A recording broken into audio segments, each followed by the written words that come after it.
request para entrar, así que podemos ir comenzando con esta última actividad del Meetup Estados Unidos 2020.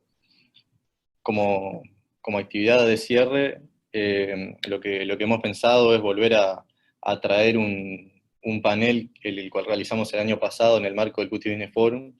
Este panel fue con una temática que se llamó ABC of Doing Business en Estados Unidos, y de cierta forma los integrantes de ese panel comentaban sus primeros pasos haciendo negocios en Estados Unidos y sus experiencias actuales. Fue todo un intercambio bastante dinámico de experiencias comerciales en Estados Unidos. La idea que tuvimos como cierre de este evento fue volver a traer a esos integrantes de aquel panel y volver a convocarlos y volver a consultarles quizás las mismas cosas, pero en un contexto 2020. De qué forma cambió su forma de hacer negocios.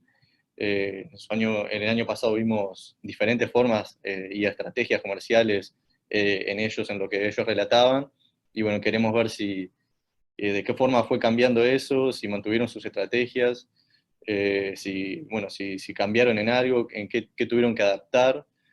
También que nos cuenten un poco en general sus experiencias en este año tan particular, y también como fuimos también comentando en el panel anterior, bueno, cómo hicieron para mantener esa confianza con sus clientes, que también fue tema de discusión en el panel anterior, cuáles fueron sus estrategias para mantener a los clientes que ya tenían, y bueno, y también para crear esa confianza en clientes nuevos.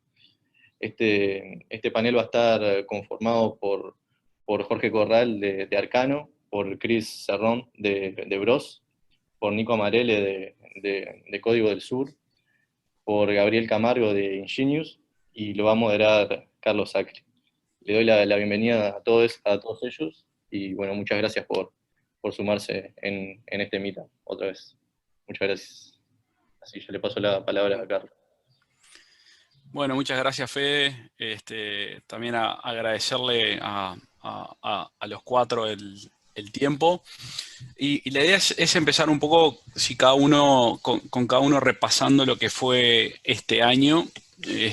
Un poco lo hablábamos en la previa, en el panel previo. Este fue un año muy dinámico, muy complicado, que empieza de una manera y termina de otra.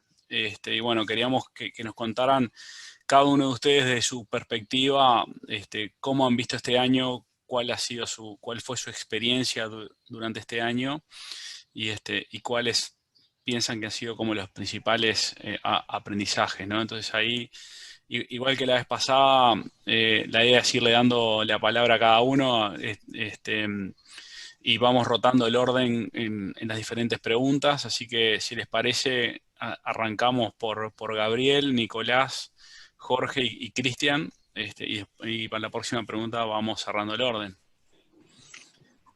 Muy bien. Bueno, ¿me ven ahí? Sí. Sí, perfecto. Bueno, fue un año súper especial para todo el mundo, creo. Para nosotros no fue la excepción. En realidad nosotros tenemos un modelo de negocios que nosotros tenemos representantes de ventas, business developers en Estados Unidos, uno en la costa este, otro en la costa oeste y otro en el Midwest, que cubre más o menos el centro. Y resumiéndolo, fue un año medio como si fuese una montaña rusa. Nosotros estamos muy enfocados en el área de salud. Tenemos proyectos en varias áreas, pero más del 80% de nuestra facturación está en el área de salud, y casi todo en Estados Unidos.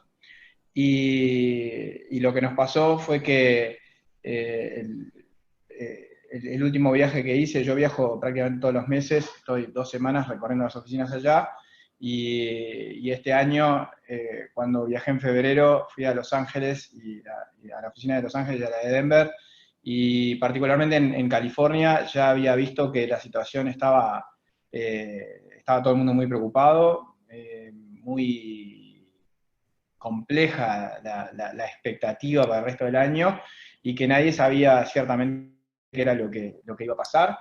Entonces, ya cuando volví, hablé con el resto del board acá de la empresa y vimos de hacer previsiones de caja y eso porque la cosa venía complicada. Nosotros no sabíamos qué era lo que iba a haber. Pero lo que nos sorprendió fue que en realidad en marzo, el primer coletazo que a nosotros nos llegó, yo diría que es por la industria justo en la que estamos, fue que pasamos a estar totalmente sobrevendidos en marzo porque en salud,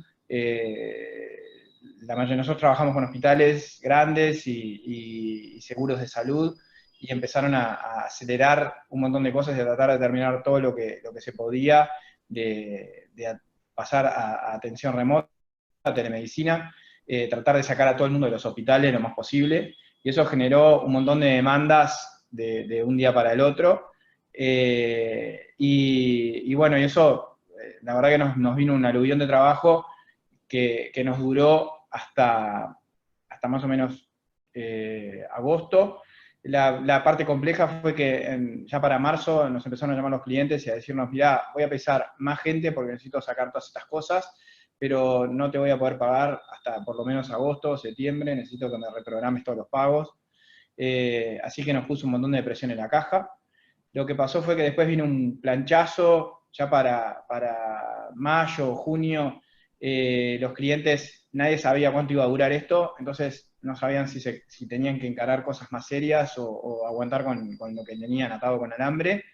Entonces estaba todo como el mundo en expectativa, y eso duró como hasta septiembre, en nuestro caso, y para septiembre, que ya vieron que la cosa venía para largo y que iba a retomar el ascenso de casos en Estados Unidos y que se venían nuevos confinamientos, volvió a acelerarse. Nosotros estamos cerrando un año muy acelerado con el tema de ventas y proyectos, porque está todo el mundo tratando de acomodar las cosas como para que por lo menos funcionen hasta mediados del año que viene lo mejor posible, y muchos ya detectaron oportunidades que están tratando de aprovechar. Entonces, es como que fue una calecita muy relevante de emociones. Un momento estabas buscando gente, en otro momento estabas viendo que no sabías qué pasaba para adelante, para con esas personas que estamos buscando. La verdad que fue complejo. A nosotros particularmente nos puso una presión sobre la caja, ¿no? Digo, porque tuvimos que salir a solucionar proyectos de un día para el otro, y eso hay que pagarlo, subcontratar, conseguir partners, un montón de cosas. A los partners hay que pagarles, y los clientes no siempre te pagan en el momento. Entonces, la situación vino así. A nosotros nos ayudó que teníamos el personal de ventas comercial en Estados Unidos, nos ayudó mucho, que en momentos de incertidumbre ayuda. Y bueno, pero en realidad también complejiza un montón de otros temas de la operación. Así que digo, básicamente eso fue lo que nos pasó a nosotros, y eso es como el resumen del año, un año súper loco, que bueno, y no tiene pinta de tranquilizarse. La verdad que las perspectivas del año que viene son bastante inestables también, así que eso es un poco nosotros. Barro, Gabriel, gracias. Nicolás. Buenísimo. ¿Me escuchan bien ahí? Perfecto. Buenísimo. Bueno, en el caso nuestro, como bien decía Gabriel, o sea, fue un año bien complejo, bien atípico, y como para todo el mundo.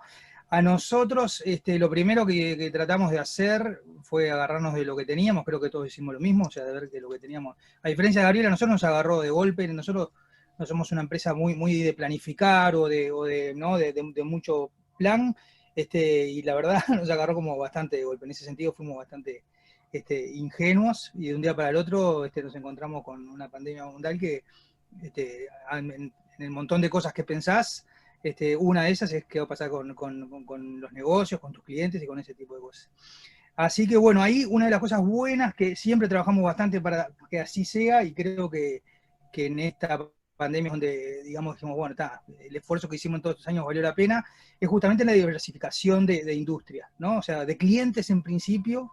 En realidad esa es la diversificación en la que trabajamos, la de clientes, ¿no? La de industrias se da a modo natural, no es que específicamente buscamos diversificar industrias, pero el haber diversificado clientes y tener una facturación bastante equilibrada, eso creo que nos ayudó, porque ahí sí, en clientes que estaban en industrias complicadas, se nos complicó. Y en clientes que estaban en industrias que se vieron beneficiadas, porque siempre en todo este tipo de cosas hay industrias que se ven afectadas y otras beneficiadas, nos favoreció, y en la balanza con los clientes que teníamos, si bien pasamos bastante, digamos, nervios e inseguridades, pero en el corto plazo eso no fue un problema, ¿no? O sea, por ejemplo, teníamos clientes que estaban en la industria del golf, hacían aplicaciones para reserva de cancha de golf, administración, todo eso, y esos obviamente pasaron de... Eso es otra de las cosas que también tuvo de difícil esta crisis, ¿no? O sea, en otro tipo de crisis, capaz que se baja la mitad, se baja un cuarto, pero en estas cosas había industrias que pasaban de 100 a 0 en una semana. O sea, no es que la gente jugaba menos al golf, la gente no jugaba al golf, por ejemplo.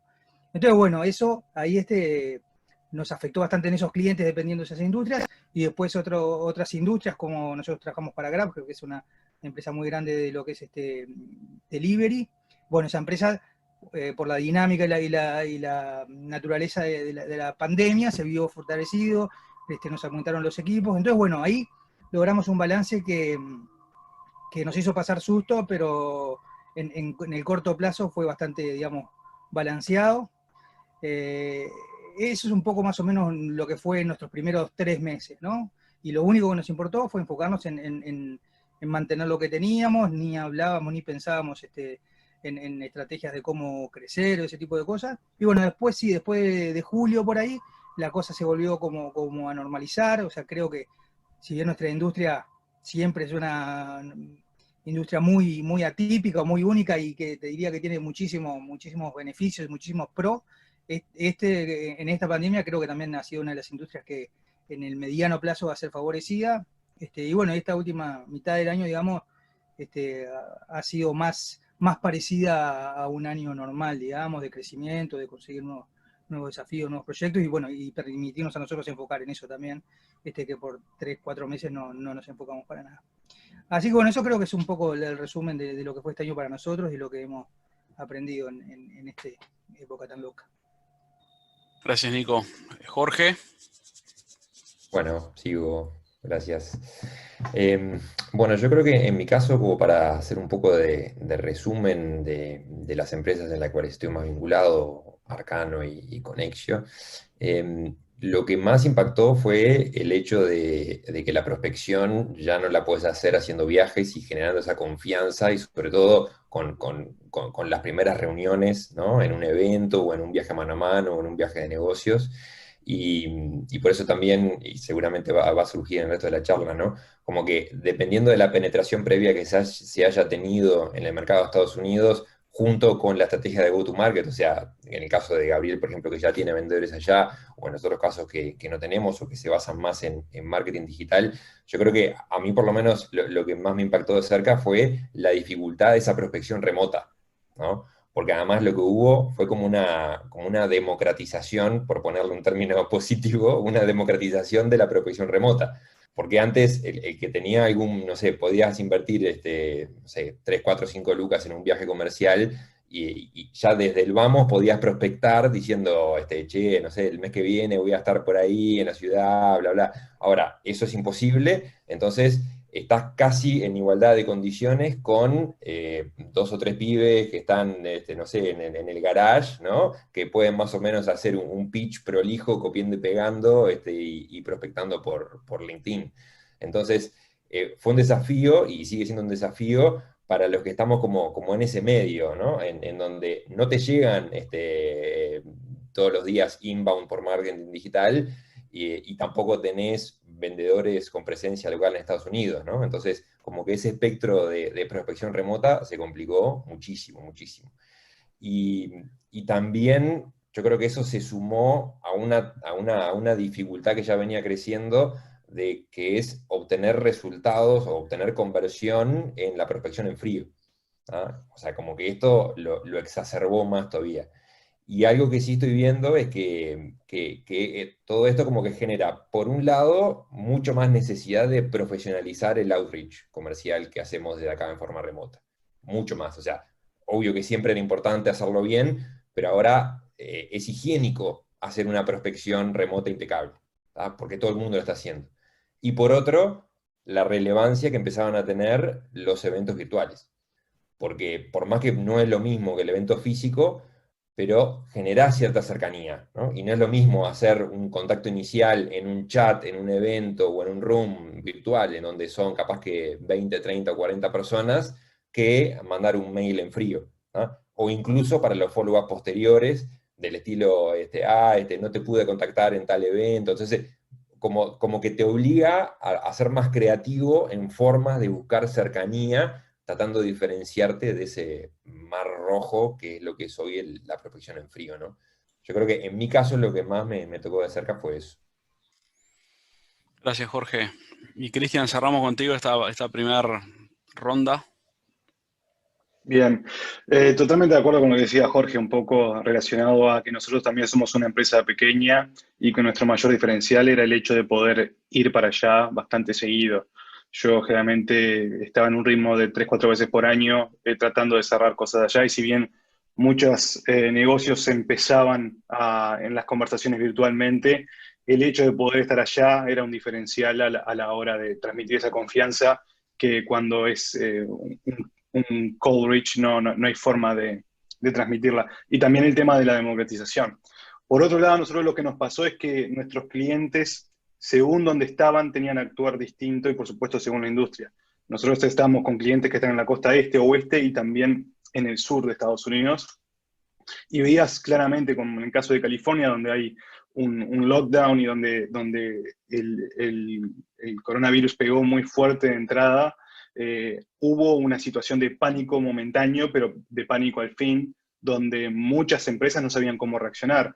Y estamos hablando de que esto empezó recién en el Q1 del año, el Q2 en algunos casos. A mitad de año había un montón de clientes que estaban ya por oficio prácticamente pidiendo descuentos por lo que podría llegar a pasar. Y eso fue un poco nuestro mayor reto a la hora de lidiar con eso, junto también con lo otro de que había que empezar a ser mucho más creativo a la hora de trabajar, de comunicarse, no solamente hacia el cliente, que ya lo veníamos haciendo, sino también internamente como equipo. Nosotros, si bien somos una empresa de desarrollo digital y todo el mundo es bastante experiente con lo que es tecnología, era un reto en la parte comunicacional tener ya un equipo 100% distribuido de un día para el otro, ¿no? Entonces eso fue algo que tuvimos que unirnos mucho culturalmente como equipo y mostrar esa unión también para usarla a nuestro favor como diferencial hacia afuera, y que los clientes eso lo notaran también. Gracias, Cristian. Siguiendo un poco con las ideas o las preguntas disparadoras, la siguiente pregunta está relacionada con cómo vieron ustedes el impacto en sus empresas durante este año en términos de adaptabilidad. Ahí durante la charla previa, creo que Jorge mencionaba como la característica clave, el poder haberse adaptado rápido al cambio, parte del éxito. Y bueno, quería un poco que nos contaran cómo había sido esa experiencia en ese corto plazo, no solamente a nivel comercial, sino también a nivel de los servicios, ¿no? Y ahí un poco, para hacer el orden inverso, si querés, Cristian, arrancamos contigo y seguimos con Jorge, Nicolás, y cerramos con Gabriel. Dale. Sí, como te decía anteriormente, hay todo un tema ahí de que se bajó una llave y se subió otra después del 13 de febrero, perdón, 13 de marzo, donde prácticamente, ya te digo, nuestro diferencial, si bien más allá de todo el pitch que todos compartimos acá con que Uruguay, mayores exportadores de software per cápita en el mundo, zonas horarias muy, muy amigables para trabajar con Estados Unidos, eso todo seguía estando, pero también en nuestro caso, siendo un equipo tan pequeño, 11 personas, lo que teníamos como gran valor agregado era que funcionábamos como una célula, ¿no? En la misma oficina, una gran sinergia, un equipo de bastante seniority, donde había un montón de equipo cross-funcional intercambiando valor. Eso, nosotros particularmente no éramos una empresa que estuviese muy acostumbrada a trabajar distribuida 100%. Y los retos que conllevó fue, primero que nada, a una sobrecomunicación. Todos vivíamos historias distintas. Algunos en nuestros casos teníamos una oficina ya instalada en casa, otros no. Algunos tenían niños, otros no. Y todo eso creo que independientemente de la industria, y si trabajas en software o cualquier industria un poco más tradicional, eso impactó en tu rutina. Entonces, primero que nada, llenarse de paciencia y entender que cada situación era distinta y tenía sus retos.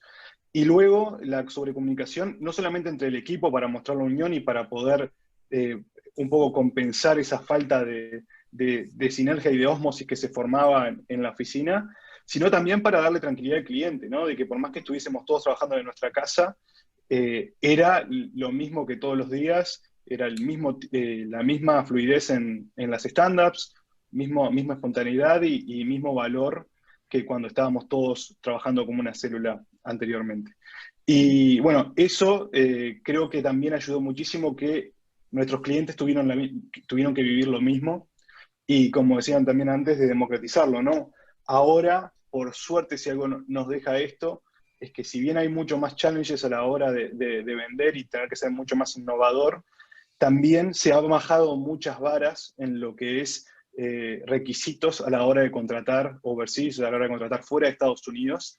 Y ahora quizás como en las costas principalmente, donde hay restricciones muy fuertes por coronavirus, a la hora de verse quizás obligado a contratar dentro de Estados Unidos, y por más que estén a una puerta de distancia, tener que conectarse por internet y no poder estar presencialmente en el mismo lugar, ahora eso baja mucho la vara con nosotros y podemos perfectamente decir, bueno, si alguien en Nueva York quiere contratar en Minneapolis, en California, en San Francisco, ¿por qué no también en Montevideo?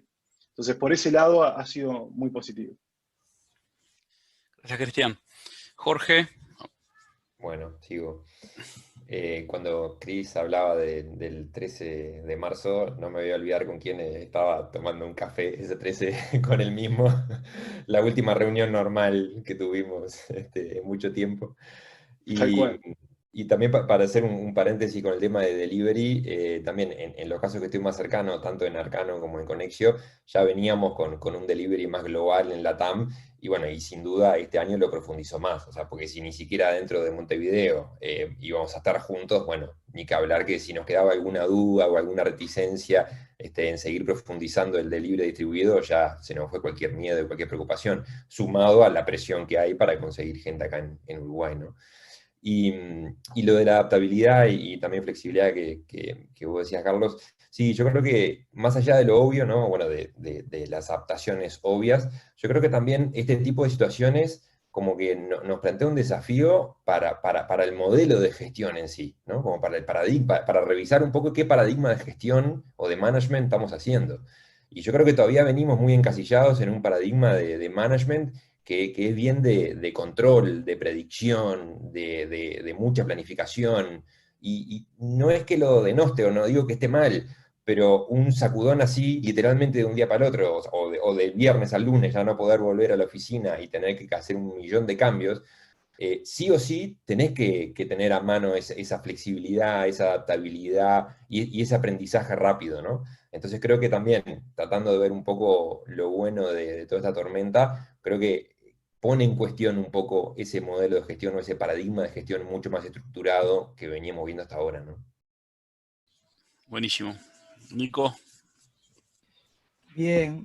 Bueno, con respecto a la adaptabilidad, yo de vuelta sigo cada vez encontrando más beneficios de la industria en la que estamos nosotros, ¿no? Es como, a veces parece que joda, pero, o sea, en escenarios de este tipo, o sea, empresas como las nuestras se pueden adaptar casi perfectamente, casi inmediatamente, ¿no? O sea, algunos más, depende un poco de cómo venía cada uno, pero o sea, en el caso nuestro, nosotros ya veníamos súper acostumbrados a trabajar en forma remota, el relacionamiento con nuestros clientes, algo que no dije en la parte anterior, o sea, lo que es la parte de gestión comercial, porque no todos fueron a la charla esta del año pasado, pero nosotros lo que es la parte de gestión comercial, siempre la hicimos remota, de forma remota, o sea, no viajamos a generar negocios, a reunirnos con clientes, a tomar café o a jugar al golf, o sea, lo hacemos todo desde acá. y por lo tanto esa parte para nosotros nos No sabes pudimos lo que te adaptar. perdés, no sabes lo que te perdés principalmente con la parte del gol. Sí, no soy muy bueno, tendría que aprender de pique, pero o sea, pero está bárbaro, pero no es lo que nosotros hacemos. Entonces, obviamente, si ese tipo de gestión es lo que vos estás acostumbrado a hacer, tenés que adaptarte porque para arrancar no se puede jugar más al golf por un rato largo, ni vas a poder viajar a jugar al golf. En el caso nuestro, esa adaptación no tuvimos que hacerla. Entonces, en lo que es la parte de gestión de negocios, ¿no? De generación de negocios, entonces ahí nos adaptamos muy fácil. Que de repente es un poco lo que hacemos un poco distinto a lo que podría ser la mayoría de empresas del rubro. Pero después lo que es la parte operativa, somos muy similares a la mayoría de estas empresas del rubro, o sea, todos acostumbrados a trabajar en forma remota, nuestros clientes no nos ven la cara en 5 años, entonces no les cambia no vernos la cara otro año más, porque no viajamos a trabajar en on-site. Entonces, eso nos permitió adaptarnos muy rápidamente de la parte operativa también, ¿no? A eso también se suma que capaz que nosotros no trabajamos por proyecto, por milestone, por entregrado, o sea, trabajamos 100% agile, por sprint, y eso, bueno, también el trabajar agile y trabajar por sprint sin entregables a largo plazo, y eso te permite también capaz, creo yo, tener un poco más distribuido a la gente y como más autogestionable que con un management muy de control y de seguimiento.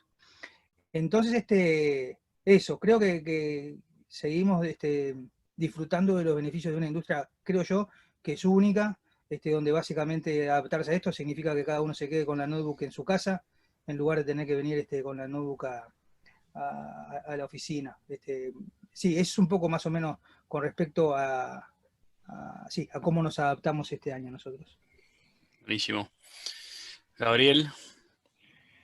Bueno, nosotros en realidad, nosotros somos remote first desde hace años, por lo menos como 4 o 5 años. Fue un cambio grande en su momento para nosotros, pero en realidad desde la parte de delivery y operativa no nos cambió nada. Nosotros tenemos un equipo bastante distribuido en 6 países, y adentro de esos países inclusive hay 2, en Brasil y en Estados Unidos tenemos varias ubicaciones.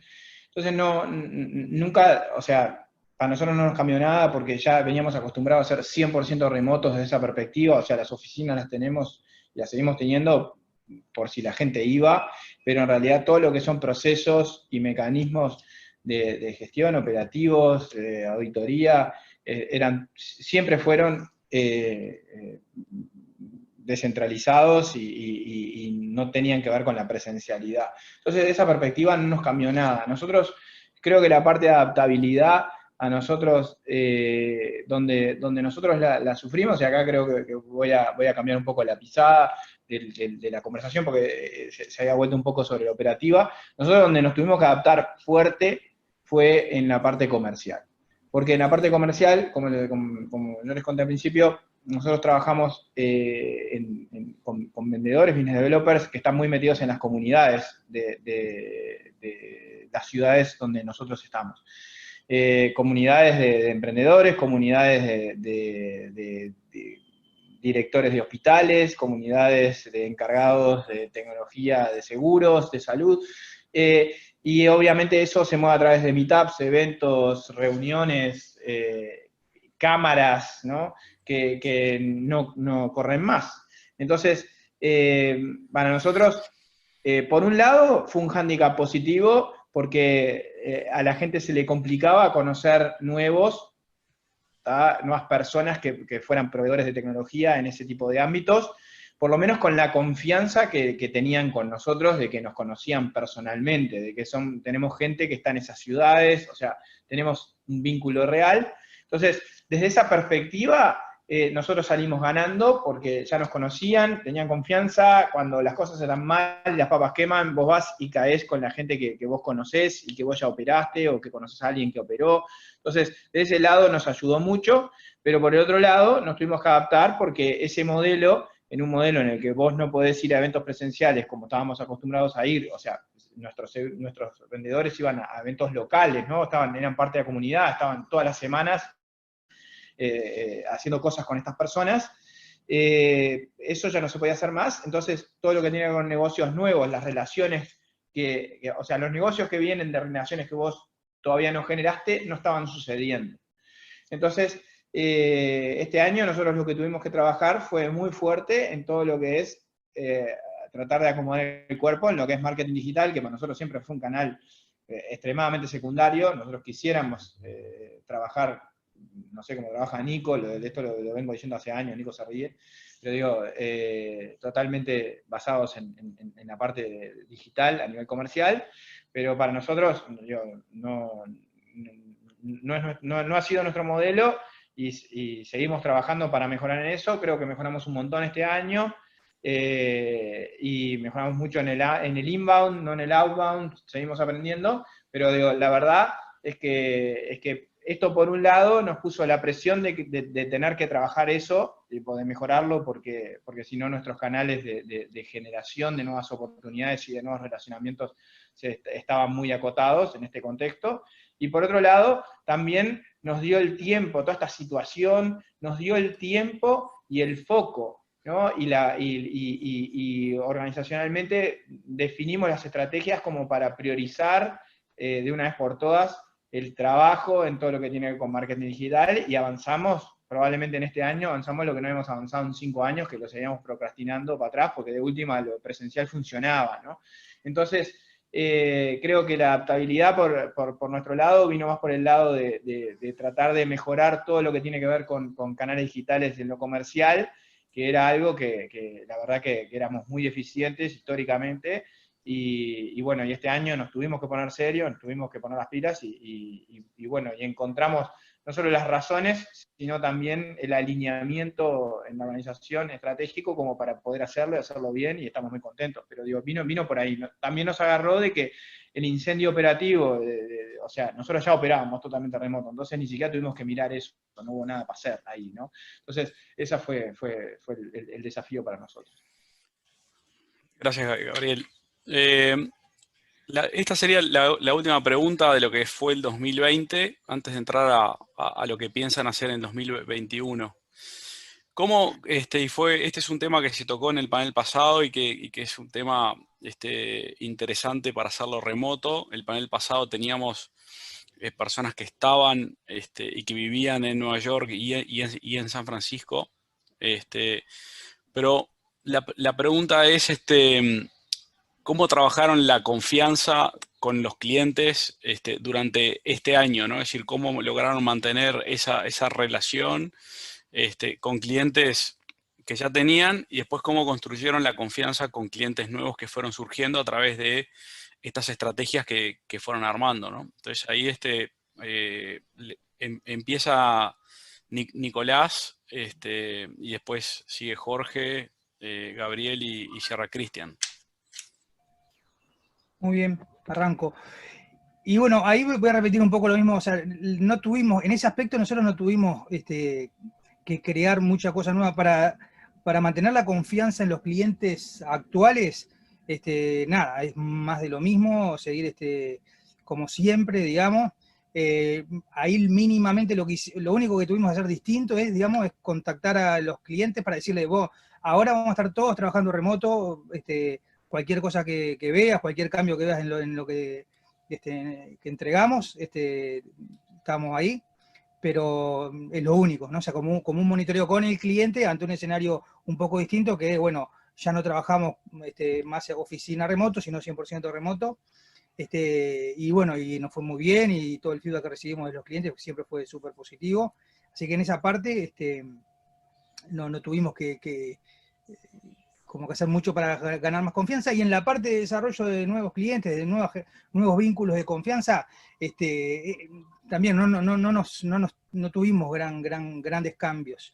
Nuestros canales de venta y de adquisición de clientes siguieron siendo los mismos, la forma de conectarnos con ellos y de generar un vínculo siguió siendo el mismo, así que sí, no tuvimos grandes cambios, y por lo menos para el tipo de cliente que nosotros trabajamos, no notamos por lo menos que estuvieran especialmente preocupados por decir, bueno, en este relajo universal que hay, ¿qué garantías nos dan ustedes? O sea, o tener que demostrar más de nuestro país, o de donde estábamos, de lo que sea, de, bueno, somos o sea, que nos exigen un nivel de confianza superior por el contexto no tuvimos esos tipos de situaciones, así que con respecto a la confianza no tuvimos que implementar ninguna estrategia nueva en ninguna de las dos partes. Gracias, Nico. Jorge, ¿ustedes? Sí, bueno, un poco también coincidiendo con lo que decía Nico, ¿no? Que lo que es clientes actuales o lo que ya estaba en delivery, creo que es simplemente más de lo mismo. Probablemente sigue haciendo un poquito más de énfasis en la transparencia, en el delivery, en la transparencia de la comunicación, también como decía Nico, ¿no? Decir, bueno, estamos implementando tales medidas, avisarnos si, no sé, si de alguna forma se ve deteriorado el servicio y tener un poquito más de cuidado. Y sobre los nuevos, creo que ahí también depende un poco de la época, ¿no? Porque después del impacto inicial hubo como un freezer y había como mucha como especulación venida por la incertidumbre. Entonces marzo, abril, probablemente hasta mayo, ahí era difícil que alguien siquiera te respondiera algún mail si no te conocía de antemano, ¿no? Después, creo que también intentar aprovechar un lado un poco más humano, ¿no? O sea, porque tenés una call y bueno, yo ahora estoy en casa y el tipo, la mujer va a estar en su casa, capaz que pasa el niño chico y tal vez capaz que también al principio, sobre todo cuando pre-fatiga de COVID, bueno, se daba un poco de esa charla y bueno, por suerte nosotros en aquel momento veníamos espectacular, después ya sea porque ahora no venimos tan espectacular o porque se generó la fatiga, y en Estados Unidos creo que la fatiga de COVID vino mucho antes que lo que nos tocó acá. Entonces, sí, con los prospectos nuevos, los clientes nuevos, fue un poco más un desafío generar esa confianza. Pero con los actuales, creo que es más de lo mismo nomás. Gracias, Jorge. Gabriel, ¿ustedes? Sí, mirá, nosotros te diría que así lo único como para agregar respecto a esto, por ejemplo, con los anteriores, los clientes que ya veníamos, fue que nos pasó con algunos, particularmente con directores de hospitales grandes, en los que se les explotaba el universo, ¿no? Y nos estaban pidiendo cosas, y eran ellos los que te llamaban y te decían, necesito que me digas si me vas a poder cumplir con los deliveries que ya tenemos planificados o con estas cosas que te estamos pidiendo, porque necesito saber sí o sí. Entonces, hubo un trabajo de juntarse de manera regular, una vez por semana por lo menos, ¿no? Y de reafirmar y decir, mirá que estamos en línea con el cronograma, que venimos bien, que no va a pasar nada, que nosotros tenemos a todo el mundo trabajando. A nosotros, ellos estaban muy acostumbrados de que los proveedores en ese momento de la ebullición y la explosión le decían, no, mirá, tengo la mitad del staff enfermo, embichado, no va a pasar, no te puedo entregar, o sea, y nosotros decimos, mirá, yo tengo 100% de la gente trabajando, venimos totalmente de acuerdo al calendario, ¿no? Y estar de manera regular. Sí, con algunos lo hicimos presencial, o sea, presencial en videollamadas, pero con otros era simplemente un mail por semana recordándoles que estaba todo bien, que nosotros seguíamos operando como siempre, viste, que los problemas, que nosotros no íbamos a hacer un problema, eso fue una estrategia que nosotros usamos, de tratar de ganarles desde ese lado, ¿no? Y bueno, como planteaba antes, para nosotros toda la parte de generación de nuevas oportunidades fue un desafío. Te diría que, como compartió Jorge, para nosotros yo te diría que estuvo mucho más extendido en el tiempo. Nosotros tuvimos problemas para generar nuevas oportunidades de nuevos contactos, ¿no? Estoy hablando, ¿no? De nuevas relaciones, por lo menos como hasta septiembre, agosto, porque antes de eso sí vendimos mucho, todo lo que se vendió era con cosas o sea, con relaciones que ya tenías, ¿no? Clientes que ya tenías, eran upsellings, eran volver a venderle a clientes que ya te conocían, pero nuevos, te diría que como probablemente como hasta principios de septiembre, que se empezaron a dar proyectos, y lo que empezó a darse fue que nosotros veníamos con mucha confianza heredada, que venía por el lado de que en realidad esa persona la estaba mandando a alguien que nosotros ya estábamos trabajando, que le habíamos solucionado problemas durante el periodo de pandemia, y nos mandaba a alguien para decirle, vos, mirá, esta gente nos solucionó a nosotros, habla con ellos que te van a solucionar la vida. Y en realidad el laburo ese de la generación de confianza venía garantizada por quien nos los estaban mandando. Te diría que no quiero ser exagerado, pero probablemente 8 o 9 de cada 10 casos fue así. Entonces, como que eso nos facilitó mucho el trabajo de no necesariamente tener que tener acciones puntuales con los nuevos, ¿tá? Porque ya venía como que algo dado por quien trabajó con nosotros antes y quien lo había mandado para acá, de esta gente te va a solucionar el problema porque nos lo solucionaron a nosotros. Entonces, es como que no había que reafirmarlo más. Sí nos pasó de que, de nuevo, los que ya venían y que estaban teniendo problemas por todos lados con otros proveedores, había que recordarles de que nosotros no estábamos teniendo problemas y que podía confiar en nosotros y que íbamos a seguir cumpliendo. Esa era un poco la estrategia que nosotros aplicamos. Gracias. Cristian, cerramos contigo esta ronda, esta etapa. Bien, en nuestro caso creo que nuestra mayor herramienta fue la empatía, como decían recién. Tuvimos un caso anecdótico muy gracioso de una lead que ella, ex VP de tecnologías en Salesforce, elegida top 20 de las mujeres más influyentes en tecnología el año pasado por Business Insider. Estábamos en una call y viene corriendo el nene que tendría 5 o 6 años a pedirle algo al lado y ella no sabía cómo reaccionar, ¿no? O sea, se sintió totalmente expuesta en una situación hogareña, casera. Y creo que la empatía ante esos hechos fue un valor agregado muy importante, no solamente con los clientes, sino también hacia el equipo, como decía más temprano. Y también el hecho, un poco también pensando en la audiencia que va a haber de todos los perfiles, gente con empresas grandes, pequeñas y también freelancers, apuntar un poco también al lado humano, que muchas veces los que tenemos un perfil técnico de ingeniería, vemos, e incluso los que tenemos un perfil técnico de ingeniería y ventas, vemos a los vendedores como unos chantas, y ya automáticamente bajamos las persianas cada vez que nos quieren vender algo. Pero si vamos más por el lado bueno, realmente de preguntar y de entender la situación de la empresa, hicimos muchas cosas pro bono nosotros. Trabajamos en impacto social, que por suerte ahí hubo luego a mitad de año como una apuesta a nivel financiero de muchas organizaciones de invertir en eso, porque obviamente en Estados Unidos la situación venía mal, un año de elecciones también que complejiza más la cosa. Pero eso fue un poco nuestra estrategia, que es la que recomiendo también a las pequeñas chicas y a los individuos. Tratar de meterse en cosas pro bono, tratar de entender un poco más la situación y estar ahí y escuchar. Y muchas horas de dar consultoría, que parece que es plata que no vuelve, tiempo que no vuelve, pero después al final del día siempre nos alegró y nos sorprendió para bien de que terminaban concretando, o que de repente nos recomendaban a otra persona que concretó. Eso es un poco la estrategia nuestra, fue mucha comprensión, mucha paciencia y empatía. Buenísimo. Bueno, un poco la idea de esta segunda parte del panel es hablar un poco del año que viene, a ver si usamos la bola de cristal para ver qué puede llegar a pasar, porque todavía hay bastante incertidumbre, pero la pregunta sería, ¿qué planes o cómo están planificando a nivel comercial el 2021 a diferencia de este 2020?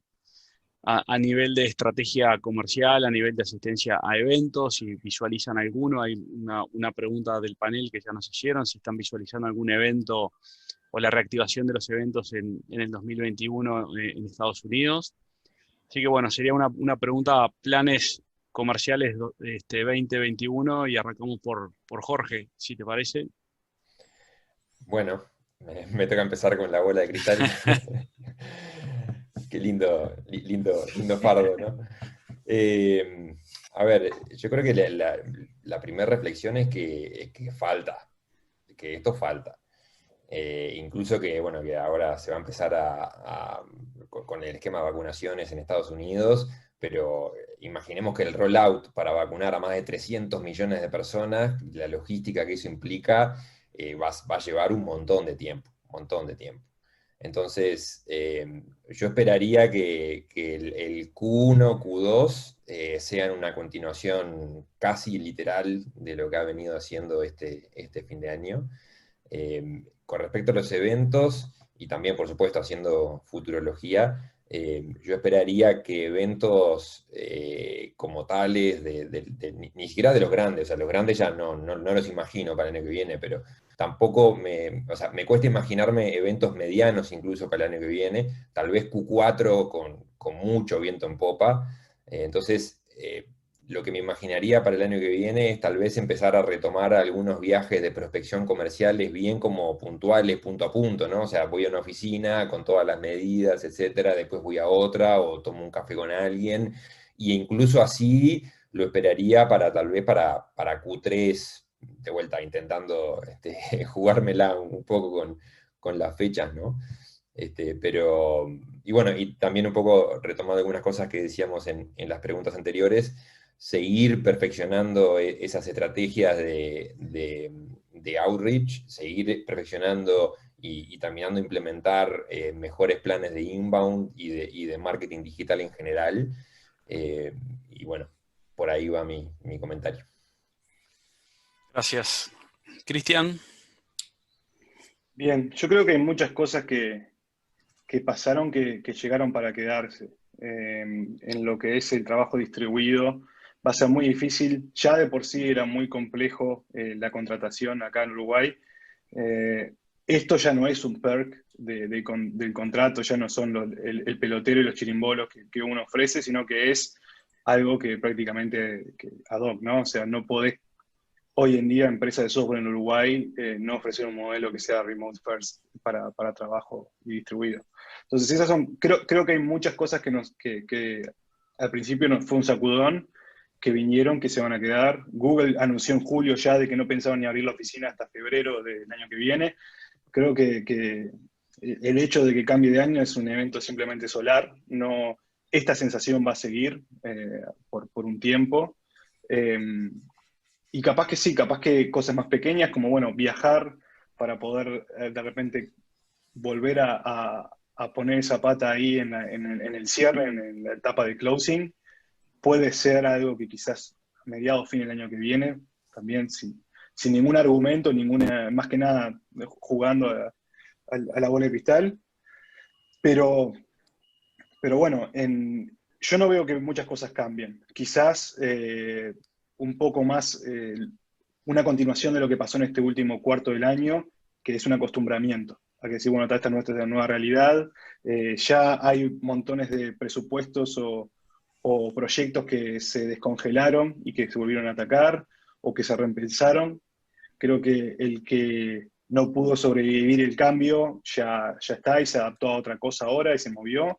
Y los negocios que pudieron un poco absorber ese sacudón, ahora están de nuevo pensando en, bueno, cómo volver a generar, cómo volver a proyectar, y quizás con un año a medias perdido o a medias en pausa, pero bueno, las oportunidades comerciales yo quiero creer que van a volver a ser un poco más similares a lo que apuntaban antes del COVID, pero las maniobras comerciales van a ser una continuación de las que tuvimos que un poco generar de la nada en esta etapa. Gracias, Cristian. Gabriel, ¿cómo estás visualizando el 2021? Bueno, acá hay dos grandes. Yo me voy a concentrar en lo comercial nomás porque creo que lo operativo, Cristian lo mencionó bien y está totalmente alineado con lo que pienso. Desde lo comercial, el COVID en realidad afecta de dos formas.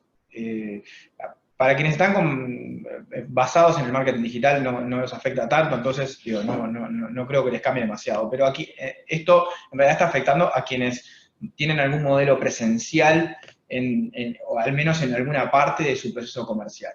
Entonces, en realidad acá hay como dos grandes áreas. Por un lado tenés quienes se basan como Jorge, por ejemplo, mucho en el trabajo en los eventos presenciales, y después tenés quienes tienen gente de campo, ¿no? que en realidad va a los eventos de comunidad, ya no tan grandes, no estoy hablando de mega eventos, pero va a los eventos de comunidad, meetups, lo que sean, y tienen reuniones se junta con todo el mundo, ¿no? Y genera relacionamiento. Son como dos grandes tipos de cosas diferentes.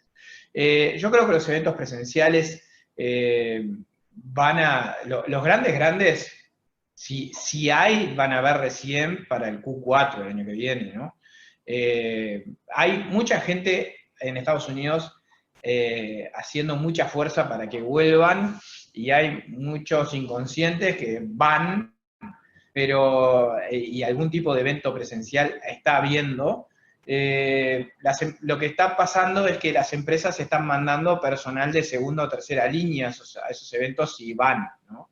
Entonces, no están siendo lugares tampoco propicios para armar buenos negocios, porque en realidad ya no van más los CEOs, los VPs, no van, o sea, no es lo mismo que era. Entonces, por más que los eventos se estén haciendo antes del Q4 del año que viene, no van a ser lo mismo que solían ser. Puede que algunos eventos de comunidad vuelvan, lo vi mucho en el verano en Estados Unidos con mis comerciales. Tengo más de uno que por la ubicación está dentro de comunidades que son bastante descreídos del COVID y la mano en coche, y estaban yendo a meetups y cosas por el estilo durante el verano de ellos, L'Oreal.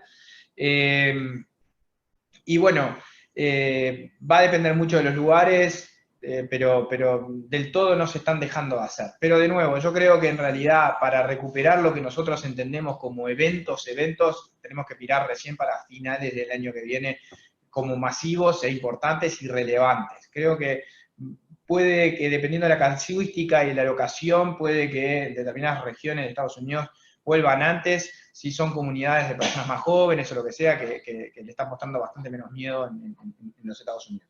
Después, por el otro lado, está el tema de la cosa presencial, comercial, de la reunión, del café, mismo de nosotros cuando vamos, el viaje, para cerrar o no. Creo que acá hay varias cosas. Por un lado, nosotros como estamos en la industria de la salud y nuestros clientes, la mayoría son médicos, ellos confían que van a tener la inmunización muy pronto, o sea, en realidad van a estar adentro de los primeros grupos en ser inmunizados. Pero incluso los que no, yo ya hablé la semana pasada justo con un director técnico de un hospital, y me contaba que lo que se está visualizando en Estados Unidos es que por algunos miles de dólares a partir del Q2 del año que viene, vas a poder pagarte vos la inmunización, un premium, y dártela, o sea, como que las farmacéuticas, Pfizer y Moderna más que nada, te la van a vender directo, no por fuera de los gobiernos, van a tener su propio stock, que le van a cobrar un premium relevante, en vez de los 30 a 20 dólares o 50 dólares que le cobran en el Estado, van a cobrar 2.500 dólares, 3.000 dólares. Si vos sos un ejecutivo y para vos te importa hacer negocios presenciales y no correr ese riesgo, me lo decía esta persona, hay mucha gente que se va a empezar a inmunizar, particularmente en el mundo de los negocios, a partir del Q2, pagando ese dinero, que tampoco es un costo si lo tomás como un costo relevante, si lo tomás como algo de negocios. Entonces, van a haber unas dinámicas ahí que se van a dar. Yo no visualizo poder viajar. Yo históricamente viajaba, de nuevo, una vez al mes, particularmente a cerrar negocios y a mantener relaciones importantes. Pero no, yo no estoy visualizando que los viajes de ese estilo, de generación y mantenimiento de relaciones, si vuelvan a dar con normalidad, por lo menos antes de bien pasado la mitad del año, ¿no? No lo veo, y con muchos riesgos y muchos cuidados, ¿no?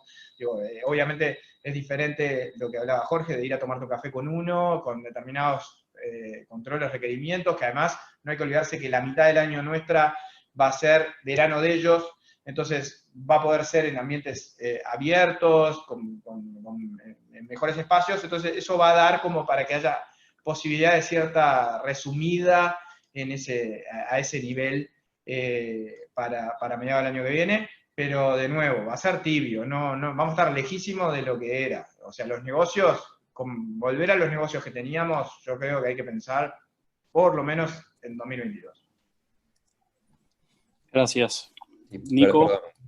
Perdón, Sí, Carlos, un Jorge, comentario dale. cortito, ahora en base a lo que decía Gabriel, que también eventualmente, no sé, Q3, por decir algo, de meter algún viaje prospectivo o de cierre, seguramente te van a decir, bueno, mirá, te atiendo el lunes, que es el único día que voy a la oficina, ¿no? Entonces, Sí, tampoco va a tal cual. ser ni de Bueno, cerca como era antes, ¿no? sí, sí, va a ser un desafío logístico también. Estamos de acuerdo. Gracias, Jorge. Nico, Bien. Bueno, ahí en lo que respecta para el 2021, nosotros, bueno, obviamente en lo que es la parte de reunirse con clientes y eso, como no lo hacemos, no veo mucho desafío. En el tema de los eventos tampoco es algo que conozca mucho, pero supongo que irá de la mano de cómo le fue a las empresas que organizan eventos este año, ¿no? Porque obviamente que fueron bien distintos, habría que ver si le fue mejor que el año pasado, va a demorar más todavía que alguien quiera organizar un evento, y bueno. Después, lo que a mí sí me preocupa para el año que viene, y no sé si no me preocupa más que este año, es la demanda en general, sobre todo de las empresas medianas, chicas y medianas como la nuestra, de servicio de software. Eso es lo que más me preocupa para el 2021. O sea, cómo puede cambiar la demanda. Para mí cambió, o sea, cambió el mundo, cambió la forma de trabajo, y si bien nosotros todas las empresas nos adaptamos a esto de trabajar remoto, que ya lo veníamos haciendo, hay un cambio. O sea, nosotros vendemos servicios de software, vendemos horas de desarrollo para Estados Unidos, en el caso nuestro, u otros países, y para mí puede haber algún cambio grande en cómo los estadounidenses, o en este caso en particular, consumen esos servicios. Creo que por ahí, creo que Cristian hablaba un poco del tema de, bueno, sí, me da lo mismo, que obviamente fue lo primero que nosotros pensamos, o sea, me da lo mismo contratar en desarrolladores en California, pero que van a estar trabajando desde su casa a media hora y no nos vamos a reunir nunca, que contratar en Uruguay a la mitad de precio y más senior. Bien, eso seguramente pase y eso seguramente sea algo de lo que nosotros como industria nos veamos beneficiados, pero también va a haber otros cambios. Ese mismo cambio nosotros nos puede arrastrar en para qué necesito una empresa, o contratar una empresa y no contratar o sea, que mi staff directamente sea remoto.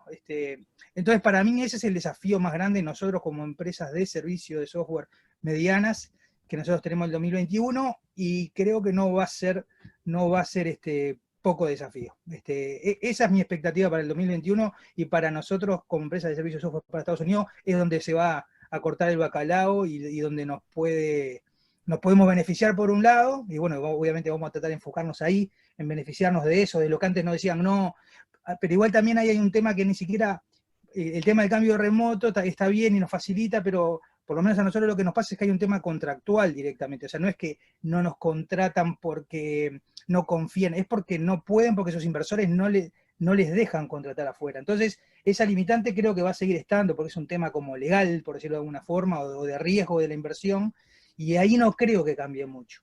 Entonces,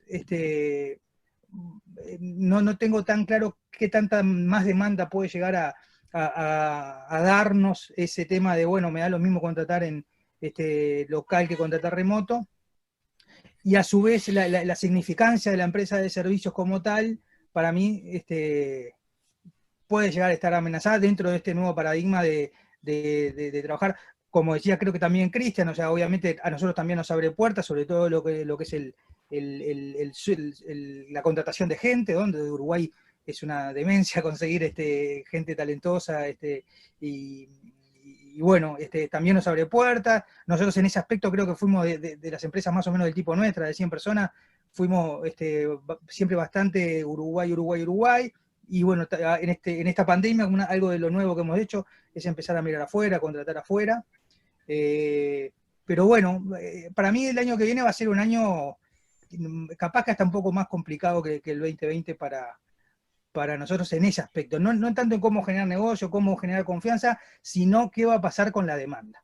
Esa es mi duda. Y aparte nosotros en estos 3 años de trabajar para Estados Unidos, el tema de cómo se genera demanda en Estados Unidos es como trend, digamos, ¿no? O sea, cuando yo empecé en esto hace 20 años, el trend era contratar en India y en Pakistán y todo por allá. Y en determinado momento alguien dijo, no, vamos a América Latina, mejores costos, son horarios, no sé cuánto, y empezaron en oleadas, todos a América Latina, no, estoy buscando desarrollo en América Latina, estoy buscando desarrollo. El tema que donde cambia el trend, no cambian 2 o 3 o 4, empieza a cambiar todo, y estoy hablando de lo que yo conozco, de lo que nosotros conocemos, que es el ecosistema de startup, inversor, venture capital, founders y creación de productos, ¿no? De productos de cero. Eso se mueve muy por tendencias y muy en bloque, y bueno, en cierto momento nos vimos beneficiados de esa tendencia de, bueno, contratemos en América Latina, no sé qué va a pasar en el 2021, qué nueva hay, pero es distinto, no es lo mismo en cómo en la demanda que hay, sobre todo cómo se empiezan ellos a querer satisfacer esa demanda. Para mí ahí Nico, es donde... Nico, una pregunta ahí. Sí. En realidad, para soportar el punto que estás haciendo, porque creo que es muy importante, ¿no? Yo creo que es un tema de demanda, no ya ni siquiera de acceso comercial, ¿no?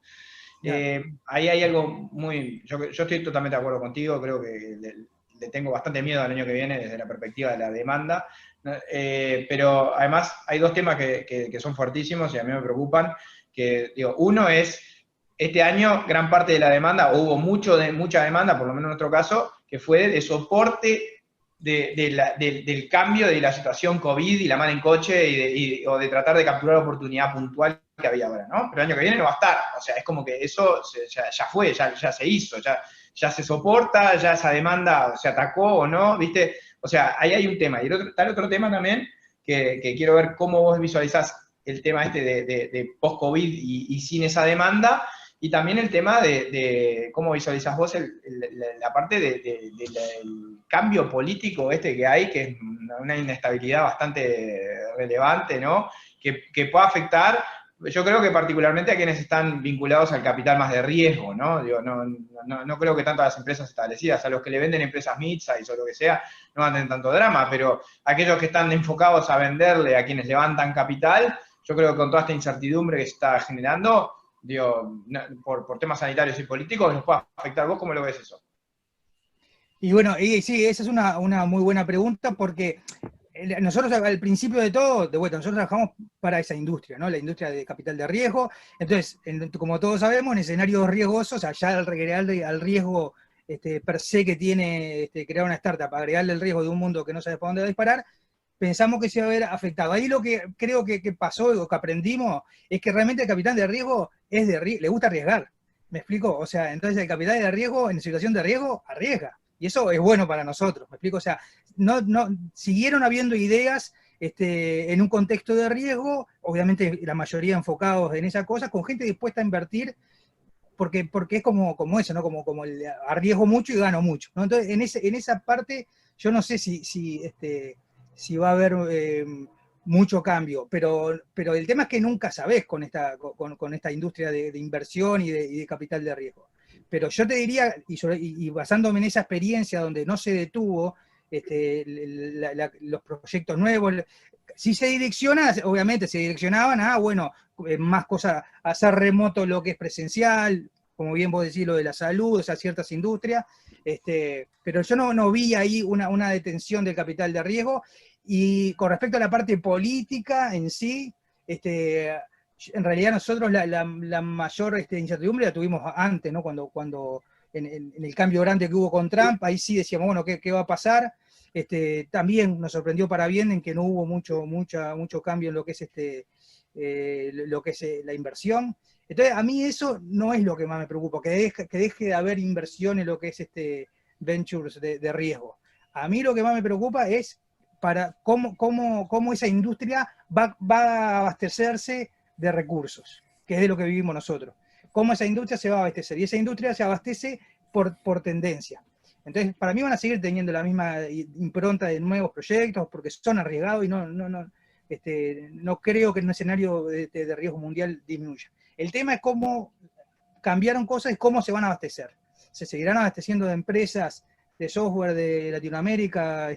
¿Seguirá estando esa tendencia o aparecerá una nueva tendencia de una nueva realidad y en la cual nosotros vamos a tener que adaptarnos o morir en el intento? Estoy de acuerdo. Antes de pasar a las preguntas del panel, quería hacer como una última pregunta. ¿Cómo visualizan las oportunidades para el 2021? Es decir, en dónde ustedes, ya hablamos un poco de las amenazas que visualizan, que parecería estar relacionados con, obviamente, el mantenimiento de la pandemia, porque no está claro el fin, y también el tema de la forma digamos, de la demanda y la forma de contratación, pero ¿dónde visualizan que estarían las principales oportunidades a trabajar para el año que viene? Y Perdón, ahí sí Carlos, que... creo que faltó Chris, ¿no? El anterior. Ay, perdón. Gracias, Eh, Jorge. Cristian, disculpa. no, yo fui primero en la anterior. Claro, yo creo que Cristian fue primero, ¿eh? Sí, Ah, yo perfecto. creo que Ah, cerraba con Nico, por eso... Ah, mal yo, perdón. no. Pero bueno, Cristian, ¿dónde visualizás Ahí va. ¿Dónde estás visualizando, dónde están visualizando ustedes las principales oportunidades para el año que viene? Bueno, en lo que es impacto social, creo que esa área, como decía Nico, en la parte de lo que es riesgo, van a seguir arriesgando, pero no solamente eso, sino que también muchos venture capital se van a poner a atacar algo neurálgico que es el problema social que va a conllevar este impacto que tuvo el 2020. Entonces, en nuestra experiencia personal, ya hemos visto que ha habido una gran opuesta a proyectos de impacto social, que de repente veníamos tratando y charlando hace tiempo y estaban muy quietos porque no conseguían esa inversión, ¿viste? Ese inversor ángel que les diera el puntapié inicial, y ahora están básicamente teniendo que elegir con quién se queda. Entonces, eso creo que es una parte donde hay bastante buen augurio. Después, en lo que es un poco, sí, por supuesto la salud, proyectos de salud, un poco en balance a lo que decía Gabriel, de que ahora hay que saber separar la paja del trigo, ¿no? Hay muchos que están tratando de apagar incendios, y hay que ver que una vez que el incendio esté controlado, qué tantos siguen viendo para este lado para abastecerse. Pero si tuviese que quedarme con uno, diría impacto social, proyectos de impacto social en cualquier ámbito.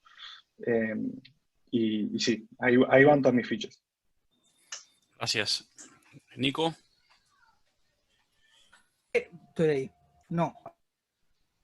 Ahora sí, perdón. ¿Sí? ¿Me escuchan? Sí. Bien. Sí.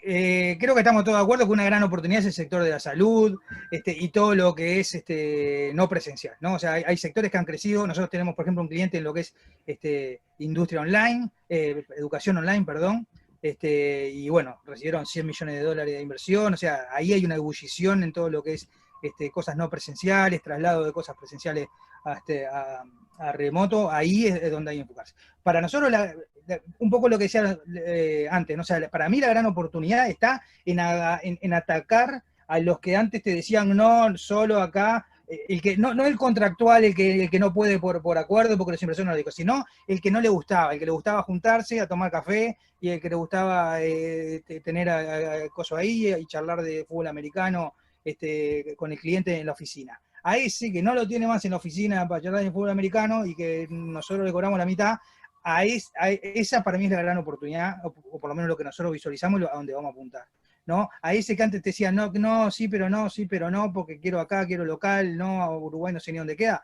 Bueno, ahí para mí está la gran oportunidad, y ahí es donde nosotros le vamos a apuntar con todo y a donde vamos a tratar de llegar. Sí, es como, sí, como ahí es donde vamos a ir nosotros en el 2021. Gracias. Gabriel. Sí, Nico estaba hablando de algo táctico, bien táctico. Yo creo que eso es claramente un filón que hay que explotar. Hay mucha gente que le pasó eso. Yo creo también, va a haber cierto éxito y cierto rechazo. Va a seguir existiendo cierto rechazo porque el CTO que quería comprar solo ahí lo hacía por un tema cultural. Muchas veces no era solamente por un tema de ubicación, y obviamente no era de precio.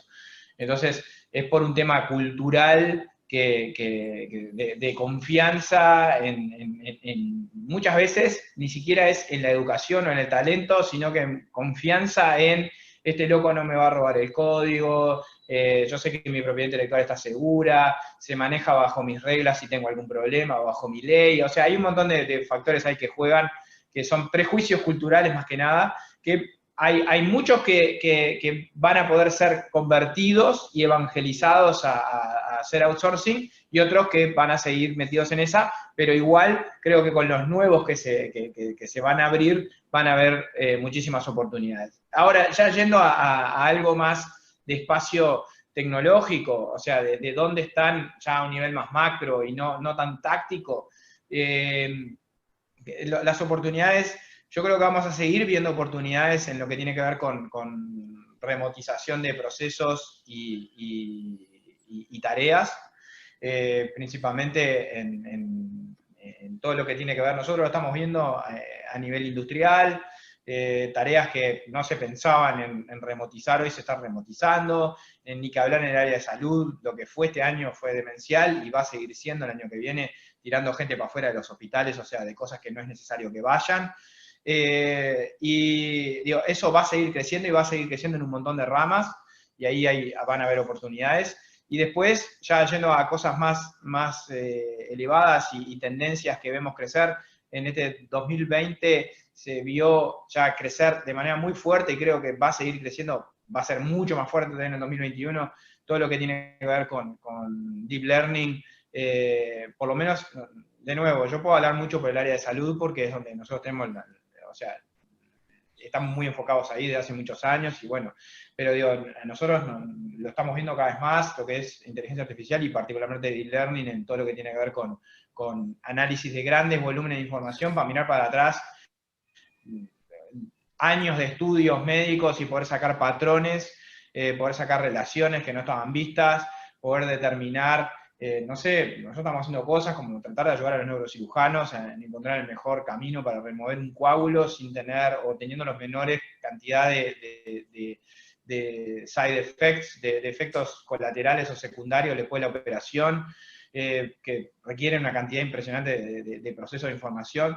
Entonces, y hasta ahora los médicos lo vienen talenteando, todas esas cosas las vienen talenteando y se están apoyando cada vez más en insights basados en Deep Learning. Creo que eso va a seguir creciendo, y eso, si está en salud, yo estoy casi seguro que va a seguir siendo fuertísimo en otras industrias también. Entonces, me parece que si hoy hay que jugarse a una táctica comercial, iría a tratar, como decía Nico, a tratar de convencer a los que no nos querían comprar afuera, porque contrataban solo local. Yo creo que ahí hay un low hanging fruit, algo relativamente rápido y fácil de convertir. Si vamos a cosas más específicas a nivel tecnológico, de nuevo, yo creo que si tuviese que pensar en dónde voy a focalizar recursos, de dónde voy a querer especializar mis recursos para atacar la demanda de los próximos 5 años, yo seguiría trabajando en remotización de tareas y procesos y lo que es Deep Learning. Eso es lo que veo yo hacia adelante, y la demanda que yo veo crecer y recibo cada vez más. Gracias, Gabriel. Jorge. Bueno, para no repetir y no aburrir, dos comentarios cortos. Uno que creo que, y me da, no tengo nada analítico al respecto, pero me da un poco la sensación de que varias de las soluciones que se terminaron implementando o desarrollando este año fueron muy ad hoc y muy a las apuradas. Entonces probablemente pueda ser una buena oportunidad como para emprolijar, por decirlo a lo bruto, alguna de esas soluciones o plataformas o proyectos el año que viene. Y en el otro sentido, respondería un poquito como por la contraria, ¿no? En cuanto a qué no oportunidades veo, y va un poco de la mano de que todavía falta mucho para que eso termine. Y me acuerdo también hace poco un artículo, creo que era del New York Times. Claro, Nueva York es una ciudad que es muy turística, ¿no? Pero hablaban que la proyección para recuperar los niveles económicos y de turismo y de movilidad pre-COVID era para el 2024, ¿no? Entonces, cuando ves números así, decís, realmente hay algunos sectores que van a seguir estando en el horno por un buen tiempo, ¿no? De acuerdo. Y interesante con eso es que Airbnb salió pública hoy, hizo y anduvo volando, ¿no? Como que hay mensajes contradictorios o mixtos ahí. Lo que pasa es que se invierte, se está pensando en un horizonte de 5 o 10 años, o sea, vos no Claro. invertís en un IPO tipo para mañana, ¿no? Digo, esto es otra la perspectiva que tiene quien invierte en ese tipo de negocio. Bien, tenemos dos preguntas de los asistentes. La primera es si pudieran dar una referencia del presupuesto de marketing digital que utilizaron al mes. Sobre todo Nicolás, que trabaja 100% remoto, sería excelente. Ahí lo dejamos libre, puede ser hasta capaz que un porcentaje. Exacto, sí. Algún ratio Mira, sobre facturación o algo por el estilo, creo que sí, todo no, sirve. está perfecto. Nico no quiere mostrar los millones de dólares que gasta en Claro. marketing. No, gastamos bastante. No, es lo único que hacemos, entonces es lo único que hacemos, entonces vamos a hacerlo bien. Sí, nosotros en más o menos andamos en un 5% de nuestra facturación, se nos va en fuerza de marketing y promoción y ese tipo de cosas. Eso más o menos a grandes rasgos un poco lo que invertimos. Ahora, ¿no? O sea, cuando éramos más chicos, capaz que invertíamos más todavía. Y lo que pasa es que eso es natural, Nico, porque vos, mientras más chico sos, lo que te cuesta es mover el cero. Después que ya tenés la máquina Claro. andando, tipo, la inercia te va llevando, ¿no? Sí, es así. O sea, nosotros, hoy por hoy, lo que es un poco, creo que lo que decía Gabriel, o sea, nosotros, hoy por hoy, o sea, llegan muchísimos clientes a través de referidos, de otros clientes, de partners que tenemos. Entonces, bueno, todo eso es otro laburo que se vino haciendo en estos 13 años, y hoy por hoy nuestro esfuerzo lo vamos dirigiendo, tratamos de hacerlo específico, probamos mucho también, ¿no? Específico en cierta industria. Lo malo del marketing es que es difícil de medir y no hay montos chicos, ¿no? O sea, no podés hacer mucha cosa con $5.000 y ver cómo te va, porque no sabés si ese es un dinero suficiente como para generar impacto. Entonces, eso es uno de los desafíos con el marketing digital y con las cosas que no son, o que cuestan más medir.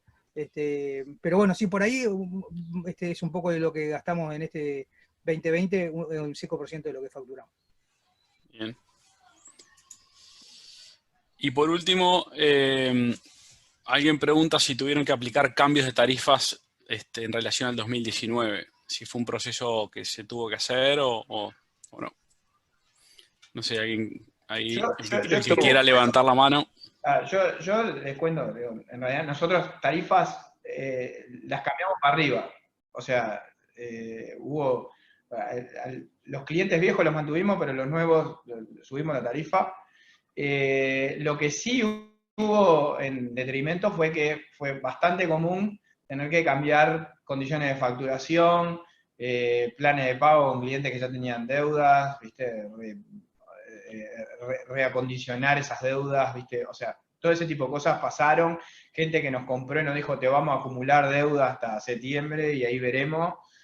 Todo eso sí, estaban, por lo menos en nuestro caso, estaban mucho más preocupados en cómo manejar la caja que en el costo mes a mes, básicamente.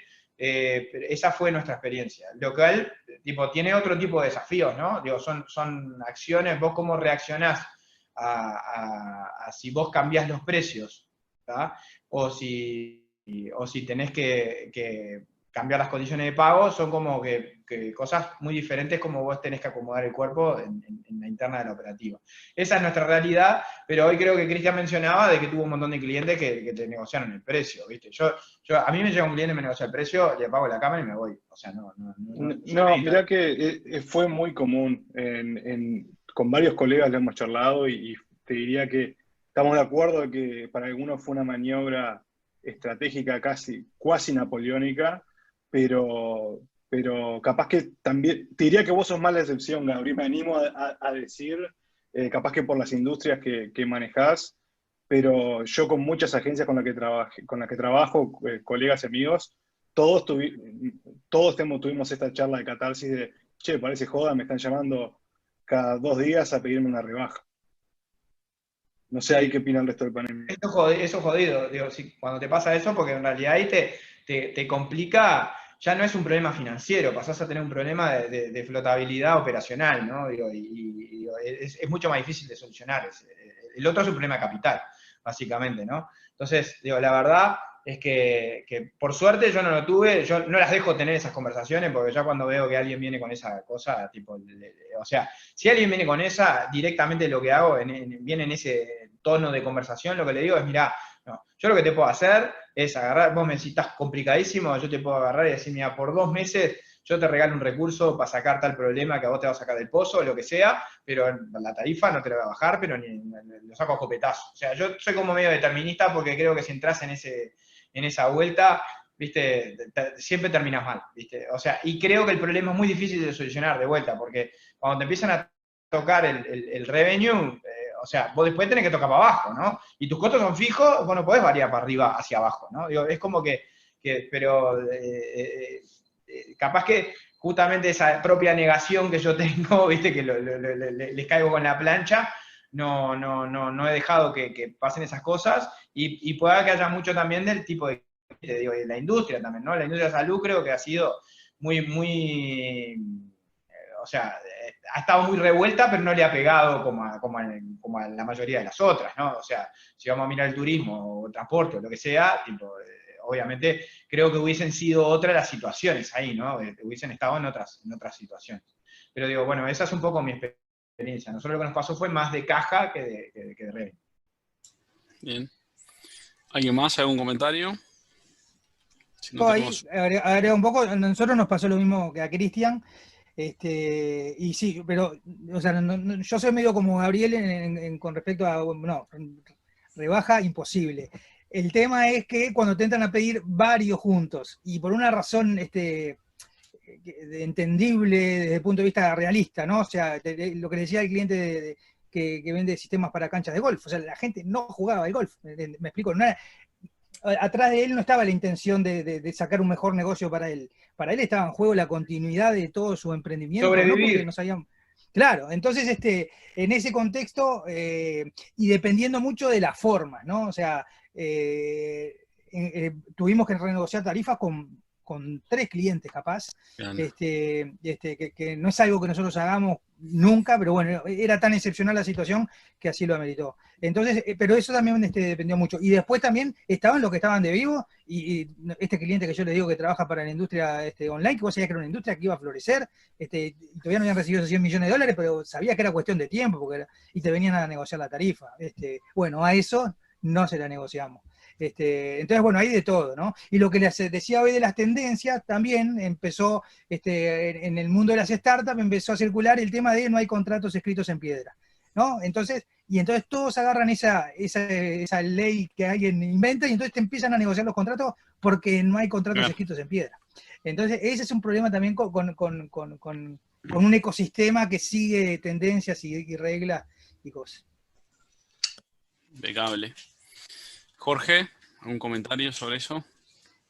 No, pero sí, hablando Suscribo. con algún colega, sí, pero hablando con un colega, sí, vi algunos casos de esos de subida del carro, ¿no? De, bueno, con todos los vendors estamos haciendo un 5%, como que no es negociable, no sé qué, bueno, y ahí tenés que ver si te parás fuerte, o lo dejás pasar, ¿no? Pero no me tocó de cerca.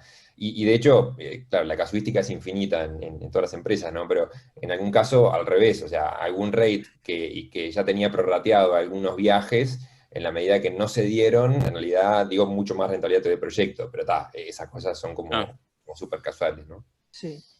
Yo quiero agregar una cosita, nomás que me parece que no es menor. Que si bien tuvimos que renegociar las tarifas, sobre todo atendiendo la pregunta, de los clientes que teníamos, pero lo que es tarifas de futuros clientes, digamos, o sea, de nuevos clientes, ahí nosotros nos mantuvimos en la misma tarifa y no tuvimos que bajar un poco para responder la pregunta de las tarifas. Gracias. Bueno, y la última pregunta que tenemos es, ¿qué iniciativas entienden que se podrían ejecutar a nivel país, sector, en pos de promover aún más la inserción comercial en Estados Unidos? Y ahí... Isa, si yo supiera esa respuesta, ya te hubiese llamado, Isa, tipo, te hubiese dejado las bolas así, ¿viste? Porque hay que hacer tal cosa. La verdad que no tengo la bola de cristal, no tengo ni idea. Yo no tengo ni idea. La verdad, he tratado de hacer un montón de cosas, ¿no? pero... ¿Alguien? Algo que ya se está haciendo y que a mi entender fue muy positivo es el consulado que se instaló en San Francisco con Nacho allá. Yo tengo el caso de un cliente, el indio, pero viviendo en San Francisco hace años. Todavía no le había salido la Green Card y tiene pasaporte indio. Para entrar a Uruguay necesitan visa. Y hasta el año pasado fue esto, él tuvo que ir hasta Los Ángeles, al consulado de Los Ángeles, donde ahí le pudieron hacer una entrevista y dar una visa uruguaya. Y ahora, para un montón de clientes que están en San Francisco, hasta si querés podemos venderle, antes de que hubo este spike ahora en la curva, pero hasta muchos clientes preguntaban, ¿y cómo está la cosa allá? Y veían que estaba mejor. Creo que la instalación del consulado allá ha achicado mucho la brecha en algunas cosas y está bueno. Creo que fue algo muy positivo. Sí, hay que tener cuidado con eso del tema de las visas. Acá voy a defender un poco, me pondría en el zapato de Isabela, pero digo, hay que tener mucho cuidado con eso porque vos abrís un poquito por un buen fin y lo que pasa es que se te cuelan, viste, de 5.000 millones por todos lados que vienen por cualquier cosa, ¿no? Entonces son como complejas las dinámicas, ¿no? Digo, de lo que tiene con visados y permisos y un montón de cosas, todo lo que tiene con temas consulares es bastante complejo, tanto para nosotros en otros lugares como de otros lados dejar venir a gente acá. Yo estoy de acuerdo que tendríamos que tener algún mecanismo de facilitar, por lo menos en escenarios en los que una empresa dice, yo necesito que venga tal persona, ¿viste? No trancarle las bolas a esa persona que haga lo que tiene que hacer del otro lado, sino que lo podamos tramitar nosotros de repente acá. ¿Viste? Eso estaría bueno. Si vos querés venderle a alguien de India, en vez de que el tipo te va a tramitar el visado en algún lado, que lo podamos hacer nosotros acá, entonces cuando el tipo llega acá, el visado ya está. ¿Viste? O sea, algún mecanismo de eso. Jorge, Nicolás, ¿alguna idea de brainstorming? Sí, Sobre está brava la promoción. pregunta. No, a mí lo único que se me ocurriría decir es agarrarlo más por el lado de PR, ¿no? De relaciones públicas y tal vez de generar algún evento virtual en marca país o algo un poco, que también termina siendo algo de marketing y de PR, ¿no? Más allá de los contenidos, pero no. Lo que pasa es que lo hemos tratado de hacer eso, Jorge, tipo, incluso entre Uruguay 21 y algunas otras empresas, poniendo plata, yo no sé si acá no estuvo en algún momento, pero digo, o sea, o Conexio, pero digo, lo que pasa es que para mover la aguja de la experiencia que tenemos nosotros, tipo con ISA y Uruguay 21 y otras empresas de Cuti tratando de hacer eso, para mover la aguja en PR, tenés que tener, no sé, estamos hablando de que o sea, para empezar a conversar serio tenés que disponer de $100.000 al año para gastarlo en eso, o sea, para empezar a figurar de verdad y tener algún tipo de retención en el top of mind de las personas, ¿viste? O sea, es mucha guita, ¿viste? Es como que muy, muy complejo, ¿no? Digo, la verdad, hemos tratado de hacer cosas, creo que la vez que lo hicimos, gastamos, no me acuerdo, Isa, pero eran como 20 o $25.000, creo, en un año, y no dio, pero para nada, ¿no? No nos dio para nada, fue terrible. Nico. No, sí, te la regalo, esa te la regalo. Lo que yo sí puedo decir desde el punto de vista mío, de la experiencia de tener, o la respuesta sería sigan haciendo lo que estuvimos haciendo los últimos 15 años, ¿no? O sea, cuando yo empecé con esto hace 20 años, nadie tenía ni idea de que era Uruguay, o sea, no conocía gente que supiera que era Uruguay, que nada. Hoy por hoy esa no es la realidad. O sea, yo me encuentro con clientes, con posibles clientes, con leads, que no solo saben dónde está Uruguay, sino que conocen otra empresa. O sea, hay un cambio notorio ahí. O sea, y a mí me impacta un poco eso, ver cómo me contacto con gente que la conozco por primera vez y me dice, no, sí, tengo un amigo que trabajó con otra empresa de Uruguay, tal o cual, o cual, o cual. Eso para mí... Y de vuelta vuelvo a traer a ese tema de hablando del ecosistema de startup, que es el que conozco bien, ¿no? No sé temas corporativos, no sé bien cómo funciona, pero en el ecosistema de las startups, de la inversión de riesgo, de todo eso, ahí ya claramente les digo que hay un know-how, un conocimiento de Uruguay y de la industria de tecnología uruguaya, hasta de las empresas uruguayas, que no era así hace 15 años. Y bueno, eso para mí está bueno, y no solamente está dado obviamente por los esfuerzos del Uruguay 21, sino que está fuertemente dado por el rol de cada una de las empresas y de lo que han digamos, logrado hacer ahí, y bueno, y de dejar bien parado. Hay cierta, no son lo suficientemente grandes como para generar una tendencia de, bueno, vayamos a Uruguay, pero sí yo lo que noto es, no, sí, porque me dijeron que en Uruguay la calidad del desarrollo es muy buena.